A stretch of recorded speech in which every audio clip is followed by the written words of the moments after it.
গণতন্ত্রের মানে কনস্টিটিউশনে অধিকার দিয়েছে। আপনি কোনো বিলের বিরোধ করতে পারেন, কোনো কিছু আপনার আইন পছন্দ না হলে করতেই পারেন, আপনি কোর্টে যেতে পারেন, শান্তিপূর্ণভাবে ডেমনস্ট্রেশন করতে পারেন, গভর্নমেন্টের এগেনস্টে বিরোধও প্রদর্শন করতে পারেন। কিন্তু তার জন্য আপনি সরকারি সম্পত্তি ভাঙবেন, ভাঙচুর করে যারা ট্যাক্স দিচ্ছে তাদের যে পুরো কন্ট্রিবিউশন আছে দেশের প্রতি সেটাকে নষ্ট করবেন। সরকারি সম্পত্তি নষ্ট করার থেকে প্রাণহানিরও ঘটনা ঘটেছে।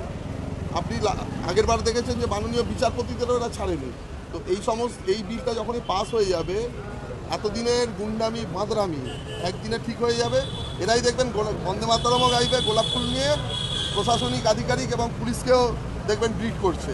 এটা অনেক আগেই হওয়া উচিত ছিল, কারণ তৃণমূল এদেরকে প্রমোট করেছে, এটা করা সম্ভব হয়নি।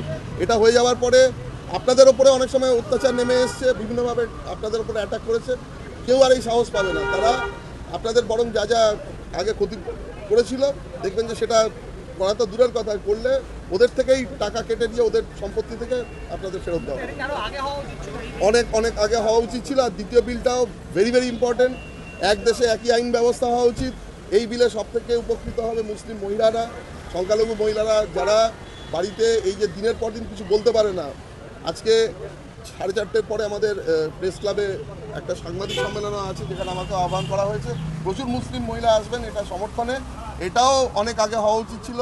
এই কেন যে এই ডিসপ্যারিটিটা ছিল, এটাই খুব আশ্চর্য ব্যাপার। তো আমাদের সরকারের এটা একটা ঘোষিত নীতি ছিল, এটাকে আমরা খুব প্রায়োরিটি বেসিস দেখছি। এক্ষুনি বিধানসভা শুরু হবে, আজকে আশা করি এই দুটো বিল উত্থাপন করবে। অ্যাটাচমেন্ট যেটা পিএমএলএতে করা হয়, ঠিক সেই ধরনের প্রভিশন রাখা হয়েছে। এবং এই অ্যাটাচমেন্ট হলে সবথেকে বড় কথা, কোনো রকম যে ঝামেলার করার প্রবৃত্তি, মানে আগে কী হতো, 1-2 মাস জেলে থাকতো, তারপরে পুলিশ আধিকারিকদের বা বিভিন্ন মানে ইয়েকে ম্যানেজ করে এরা বেল পেয়ে বেরিয়ে যেত, সেই প্রভিশনটা থাকতো। কারণ প্রত্যেকের ক্ষেত্রে তো কাস্টডি ট্রায়াল করা সম্ভব না। তো এক্ষেত্রে যেটা হবে, আপনার যদি সম্পত্তি ক্লোক হয়ে যায় তাহলে এরা একদম জব্দ থাকে।